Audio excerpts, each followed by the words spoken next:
So here's the question, and probably the next question, the next president, if not even this current one, is going to have to answer one way or the other. Should the U.S. send ground troops to battle ISIS? Now, for the first time since CNN started polling people on that question, more than half of the American public have said yes.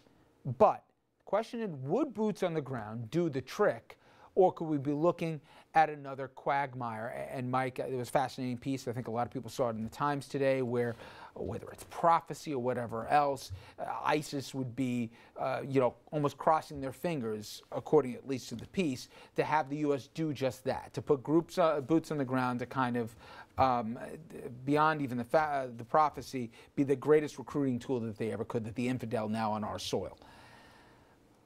I've heard two different schools of thought.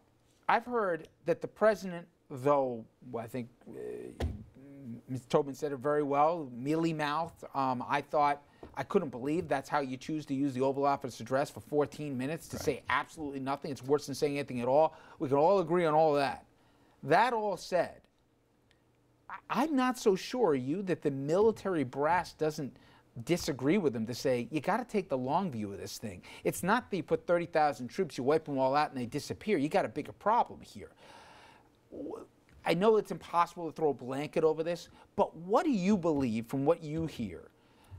His brass is telling we should or shouldn't do. Is it airstrikes, wait the thing out, cut off the financial supplies with the pipelines and the rest here, try and build a coalition, or is it time to say, if not carpet bombing like some on the right are saying, it's time to really do something, including boots? What does the military think you got to do if you're going to stop ISIS from continuing to metastasize? Well, the president has been presented multiple courses of action by the military. So let's take a step further back, right? So definition of strategy is ways and means to accomplish ends, right? The current strategy that we have, that the president outlined, is work within a coalition of 65 nations that no one really can figure out, do these precision airstrikes, which only now last week we're starting to take out infrastructure. Military people have been asking this for a year. Why are we just doing this now? We've got the coalition. We're going to train some parties on the ground, of which we can say we've trained 5 of them over the course of 18 months. And then he added the last piece of that strategy was we're going to improve the visa program within the United States. That's not a strategy on any level that's going to accomplish the ends of destroying ISIS. It's as simple as that. So there is a military solution. The president keeps saying there's no military solution. There is a military solution. If the Western nations feel that the exportation of this terrorism is because they hold the land, they've got to go in on the land to take the land from them. It is that simple. Now, do I think we need to send 100,000 troops to there? No. But there's got to be leadership to put a coalition together in order to get other nations involved to take back that land from ISIS. So put a number. How much of a ground troop presence do you really have to, and what are we talking, 20, 30, so 20 to 30,000 ISIS troops? 100,000 in total. However, you could take 25,000 from the Egyptians. You could take 20,000 from the Saudis. The Jordanians would be involved. A number that would give the United States legitimacy. In order to lead something, you've got to put your own skin in the game, is anywhere from probably 10 to 20,000.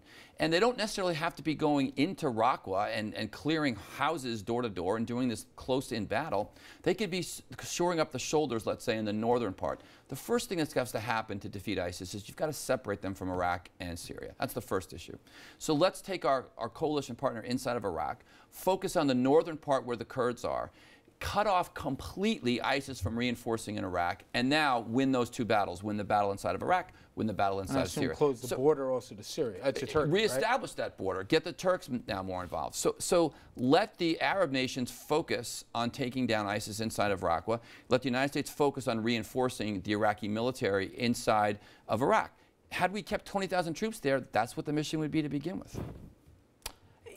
The sense from so many is, we've named so many moving parts that have to play ball with us right now, that have proven over the better part of the last 10, 15 years it doesn't work that way, right? That we're on our own here when it's all said and done. Coalition never really materializes in the real numbers. The Arab partners that we hope to come along have their own other agendas, and then we get stuck in it. And as Andrew will say, 5 years from now, the next president, whoever he or she is going to find themselves with a bigger problem even in Syria that now has American blood on their hands.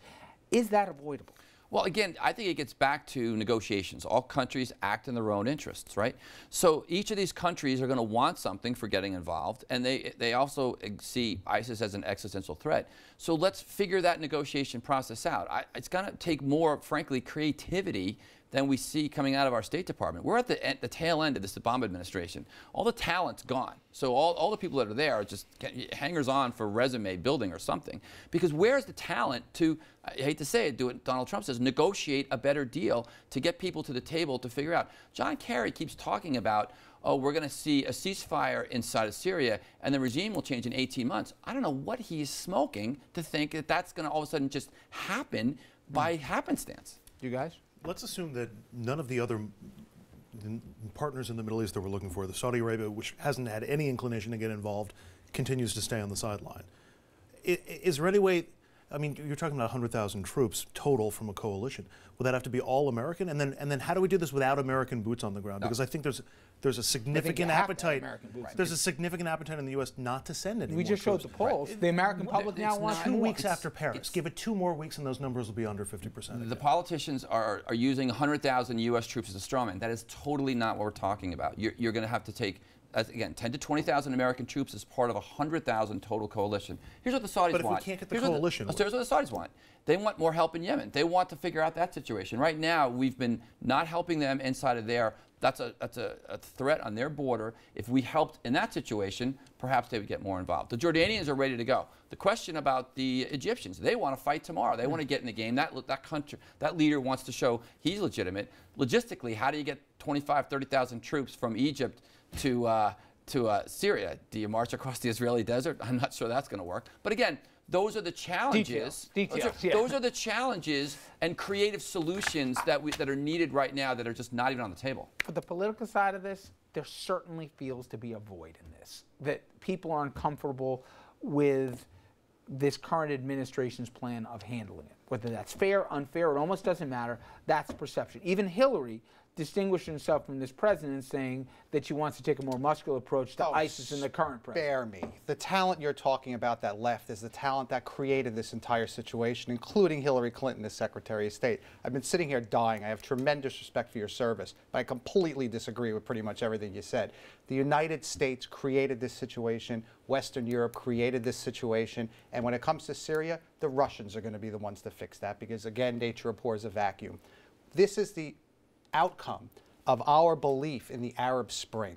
Why we removed any of these strongmen who kept stability in the region for decades. They knew what was going to happen. This is an inevitable outcome.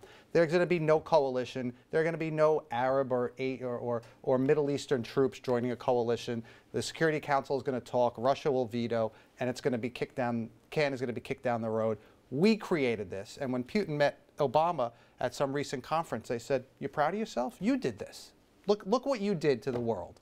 This is a disaster that we created." Russia filling the vacuum? I didn't say I was comfortable. It's what they're going to do. We are the French in Vietnam in this situation. We did this, and it's horrible. So, okay, horrible. If you're blaming the U.S., I'm assuming you're going to blame the last two administrations, because if you're going to blame one for overreaching, you're going to blame the other for underreaching and not failing. Had we kept 20,000 U.S. troops inside Iraq, the 1st Armored Division, 365 main battle tanks, ISIS wouldn't exist right now. So that is clearly what it's, because the United States has done that in the past in Western Germany and in Japan, in the Philippines, across the world. This is we some sort took of troops bizarre out. attachment to an antiquated Wilsonian League of Nations. The world is a better place. The more Security. No, but I guess my point is, we're going to get into this next thing as to what our role is going forward. We're going to at least agree on this. Whoever's going to win in November, this ain't going to be solved. Oh, no, of course. And of course if anything, these pieces of garbage at least know how to command international attention. There'll be other attacks here, and there'll be more people calling to do something. And as you say, I'm going to quote you, into the vacuum, someone will fill it. Okay? You know who looks brilliant right now, and he's doing a sort of media tour ahead of his eventual passing away? Henry Kissinger, right? This Westphalian, realpolitik, every country's looking out for their own interests, but we're looking for a long view now. Where was the long view during the Arab Spring when Hillary Clinton was Secretary of State? We can't insist on a long view now when we did this. We did this, nobody else. That's my thinking. Again, I defer to you on all of the military. I get it, but we have to move forward and try to solve the problem. So what are we going to do? It's not that white. It's not that Oval We're going Office to continue this conversation on the other side, because to me, the big picture, whether it's Syria, ISIS, or whatever else is, What is our role going forward in the world? Big picture here. Should we still be the world's only cop here, or should we pull back and say, you guys have at it and fill vacuums, whether you're Putin, whether you're China, whether you're whoever else? Is that what we want also, and at what cost? Either way. Stay with us. We'll be right back.